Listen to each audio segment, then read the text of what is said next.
Bonjour et bienvenue à cette conférence consacrée au nouveau plateau technique du CHU de Martinique. La construction d'un nouveau plateau technique représente la première étape du programme de reconstruction de l'hôpital de l'établissement de Fort-de-France. Cette opération a été lancée suite au diagnostic parasismique et aux conclusions de la commission de sécurité incendie qui imposait une mise aux normes des bâtiments, le drame haïtien de 2010 ayant servi de catalyseur au projet. Le nouveau plateau technique sera plus grand et plus fonctionnel. Vous allez le découvrir cet après-midi. Il s'agit d'un programme complexe dans un environnement qui l'est tout autant. Le nouveau plateau médico-technique doit répondre à des contraintes antisismiques extrêmes, mais également une morphologie de terrain contraignante, tout en assurant de nombreuses liaisons fonctionnelles. Le challenge technique et architectural a été de répondre à ces multiples enjeux avec simplicité et évidence. Comment? Réponse tout de suite avec notamment Bernard Cabane, architecte associé de l'agence SCO. Bonjour Monsieur Cabane. Nous accueillons également Philippe Grand, président de Sogea Martinique. Bonjour Monsieur Grand. Nous accueillons également Nicolas Estienne, directeur général du CHU de Martinique, et non CHU de Fort-de-France, comme certains s'évertuent encore à le dire aujourd'hui. Et nous accueillons enfin François Stanik, chef de projet du nouveau plateau technique et responsable des achats au CHU de Martinique. On va commencer par parler architecture avec vous, Bernard Cabane. Comment définiriez-vous ce projet autour du plateau technique ? Pour répondre, je vous propose tout de suite de découvrir les images en même temps. Et je vais commencer par une petite phrase de Léonard de Vinci qui dit la simplicité est la sophistication ultime.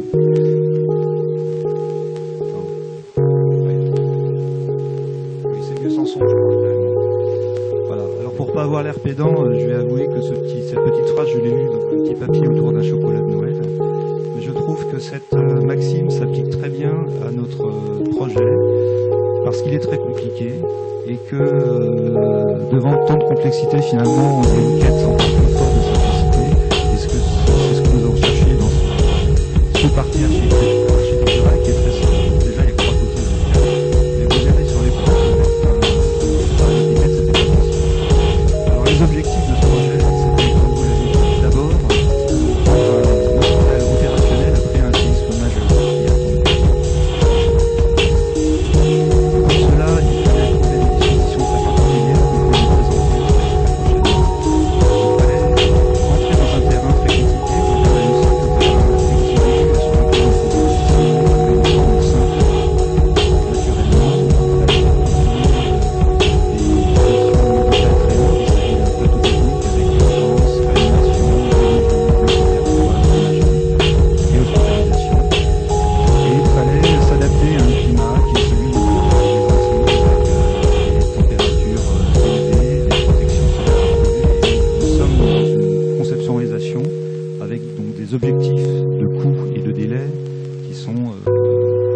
essentiel, au moins lors de la candidature et du concours. Donc pour répondre à ces objectifs, nous avons choisi un parti très simple, qui est ce parti triangulaire. Vous allez voir qu'il répond à plein de questions, y compris des sujets qui n'étaient pas évoqués. Et la première, c'était le sujet antisismique. Ce sujet antisismique, cette forme triangulaire, le triangle, pour ceux qui ont quelques notions de statique, c'est la forme la plus simple et la plus rigide. Donc cette forme, à l'échelle d'un bâtiment, est la plus rigide en cas de séisme, c'est-à-dire qu'elle ne va pas se déformer naturellement sans rajouter des contrevêtements, des structures supplémentaires et qui ont des coûts, évidemment. Ce triangulaire permet ensuite de n'avoir aucun joint de dilatation intérieur. Pas de joint de dilatation, ça veut dire que quand on fait un bloc opératoire, c'est beaucoup de problèmes techniques qui sont résolus d'avance. Pas de problème d'infiltration d'eau, de structure de chantier, etc. Enfin, ça permet de n'avoir aucun voile de contreventement. Pas de voile de contreventement quand on fait un hôpital, on sait, même s'il y a eu très peu de changements là, durant les études, mais il faut pouvoir s'adapter perpétuellement à des évolutions. Aujourd'hui, les plateaux sont complètement libres, vous allez le voir sur les images suivantes. Donc toutes ces dispositions nous ont conduit à ce plan, donc très très simple, en triangle. Je ne sais pas si on voit très bien l'image, mais on se demande d'ailleurs qu'est-ce qu'on aurait pu faire d'autre devant ce terrain où on est bordé par la maternité en partie haute et par l'hôpital existant sur la gauche du projet. Si on regarde un plan d'étage maintenant, la forme triangulaire, ce n'est pas forcément la forme qui semble optimale pour un hôpital où on a des contraintes fonctionnelles très fortes. Mais lorsque vous regardez l'ensemble des plans, Vous voyez que finalement, on se retrouve dans une configuration très classique, avec des couloirs, des locaux, toutes les pièces sont rectangulaires, les seuls angles qu'on a sur le projet sont les escaliers. Donc on se retrouve dans une organisation qui est très traditionnelle malgré cette forme un petit peu atypique. Un des objectifs de ce projet, ça a été aussi de répondre à des contraintes environnementales très fortes. Et l'épaisseur de cette façade qui assure la rigidité du projet, on a des façades en béton de 50 cm d'épaisseur, permettent aussi naturellement de protéger les fenêtres qui sont en retrait de l'ensoleillement direct, qui est un des vrais sujets bioclimatiques à Fort-de-France. Vous voyez qu'à l'intérieur de ce projet, on a aussi des espaces de vie, des terrasses, des circulations éclairées, une grande diversité d'espaces. Et aujourd'hui, l'agence travaille sur un sujet de recherche hors contexte, je dirais, mais qui est la notion d'hôpital placebo. Et c'est vrai qu'on raisonne, il s'agit d'abord d'un plateau technique, mais l'idée de prendre en compte le bien-être du malade comme moyen de guérison nous intéresse aujourd'hui. Et cette notion d'hôpital placebo fait partie de nos priorités aujourd'hui dans l'hospitalier. Alors, un deuxième petit film qui va vous faire comprendre maintenant comment on a résolu tous ces sujets essentiellement techniques par ce parti architectural. Et vous allez voir comment la forme finalement permet de comment elle a cette et comment ça fonctionne, surtout en passéisme. C'est un dispositif qui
a été réalisé par SNC-Lavalin.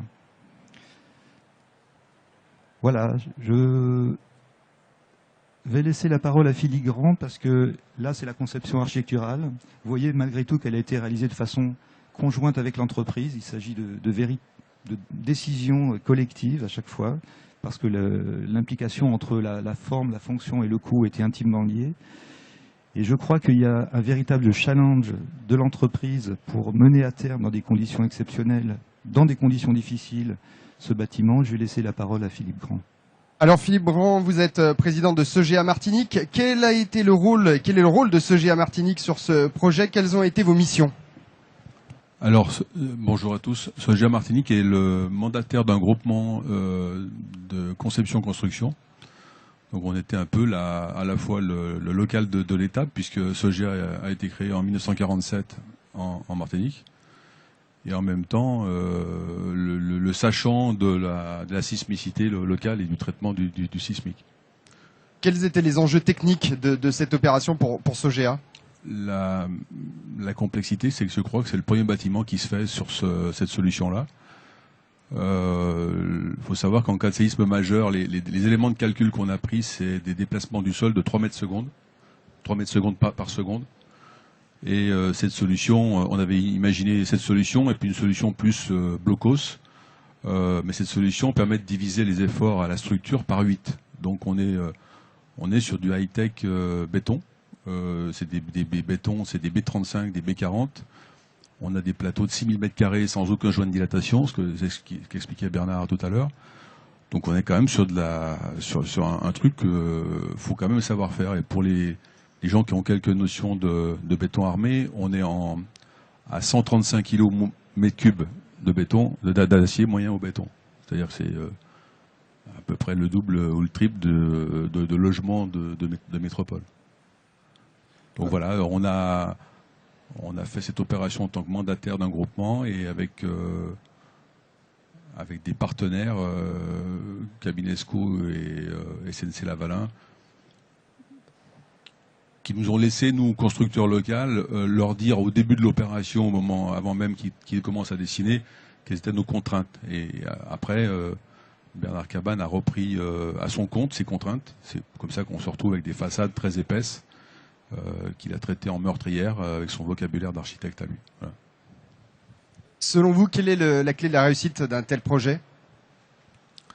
Alors on est assez content de ce projet parce qu'on a un maître d'ouvrage sans fausse courtoisie qui savait ce qu'il voulait.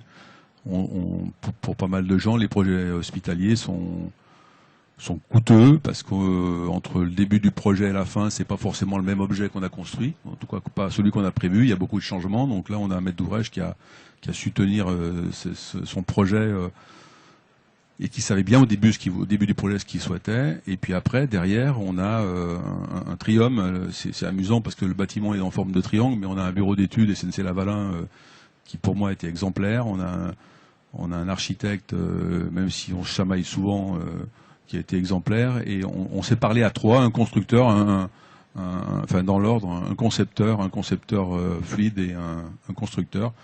Voilà, un client qui sait ce qu'il veut, trois entreprises qui se comprennent et qui se parlent régulièrement, ça a marché. Merci, on va laisser la parole à la au maître d'œuvre, justement, avec Monsieur Estienne et Madame Tannic. Tout d'abord, Monsieur Estienne, pourriez-vous nous présenter votre établissement? Le CHU de la Martinique est l'établissement leader sur la Martinique. Il regroupe la quasi-totalité de l'activité sanitaire de la région. Vous avez quelques chiffres ici. On n'a pas les caractéristiques du... Oui. Alors le plateau technique, c'est extrêmement important pour nous. 30 000 m², c'est le double de ce qui existe aujourd'hui, pour vous donner un point de référence. Ça va nous permettre non seulement de rentrer dans une autre dimension, qui est liée à la qualité du plateau technique et à sa conception, mais aussi, comme souvent, ce sont des outils qui nous permettent d'entrer dans des phases de réorganisation et de recomposition de l'offre de soins qui, vous le savez, sont un élément extrêmement fort et extrêmement structurant aujourd'hui de l'organisation hospitalière. Donc le CHU, c'est à peu près 5000 personnes, c'est 400 000 consultations, c'est 200 000 hospitalisations, c'est 80 000 passages aux urgences. Enfin, c'est la structure hospitalière de la région. L'autre élément sensible sur lequel il faut insister, je crois, outre l'aspect sécuritaire, tout à fait essentiel, puisque c'était la conception même initiale du bâtiment, c'est que grâce à cet outil, le CHU pourra prendre une autre dimension dans l'ensemble caribéen, parce que nos ambitions sont bien évidemment, comme tout hôpital public, d'abord de prendre en charge et de soigner les gens du territoire. C'est un hôpital, ça sert à ça sert à soigner chacun d'entre nous. Mais il ne faut pas oublier qu'on est dans un ensemble américain, et que dans cet ensemble-là, on est tout à fait en mesure de déployer une offre concurrentielle performante. Et si aujourd'hui les savoir-faire sont présents, les équipes sont présentes, le savoir-faire médical est réel, on souffrait quand même d'un handicap d'infrastructure. Et l'ouverture prochaine de ce nouveau plateau technique va nous permettre non seulement de compenser ce handicap d'infrastructure, mais de se placer au tout premier rang, ce qui, dans notre stratégie d'offre à l'export, est un élément essentiel. Madame Tanik, même si je l'ai abordé un petit peu en préambule, en introduction de cette conférence, pourquoi le CHU a-t-il décidé de construire ce plateau technique ? Bien, écoutez, nous avions dès 2003 eu un certain nombre de diagnostics parasismiques qui avaient été diligentés par la préfecture de l'époque, puisque nous savions que nous avions un nouveau bâtiment, enfin un bâtiment qui existait quand même depuis 1983, l'hôpital Pierre Zobda Kittmann, donc à la Martinique. C'était le principal établissement du CHU de Fort-de-France à l'époque, mais ce bâtiment, la question se posait de savoir s'il résisterait à un séisme majeur. Parce qu'il avait été construit selon les normes parasismiques PS 69. Et en fait, les différents diagnostics qui ont été faits ont prouvé que certes, ce bâtiment resterait debout, puisqu'il était aux normes parasismiques, mais il protégerait les vies des agents, des personnels, de l'ensemble des personnes qui seraient à l'intérieur du bâtiment.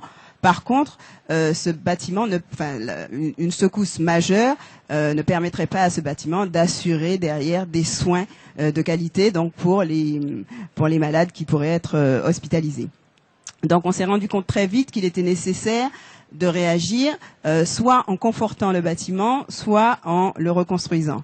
Et donc les études ont été menées jusqu'à 3 années plus tard. Et en fait, on s'est rendu compte que non, il fallait absolument reconstruire le plateau technique parce qu'on ne pouvait absolument pas conforter avec cette ampleur dans un site occupé. Donc les différentes études ont conclu à cet impératif. Et à partir de là, effectivement, nous avons lancé tout le processus pour la reconstruction du plateau technique du CHU. Et quelles ont été les difficultés rencontrées justement durant ce processus ? Eh bien, nous avons eu tout d'abord une volonté, effectivement, vous l'avez un petit peu exprimé les uns les autres tout à l'heure, d'aller relativement vite dans ce projet. Et pour cela, donc, nous avions souhaité avoir une procédure de conception-réalisation. C'est la procédure qui permet d'avoir, bon, certes, un programme qui peut être relativement figé au départ, mais ensuite de dérouler une opération de construction dans les meilleurs de la meilleure façon, aussi bien en termes de coûts que de délai.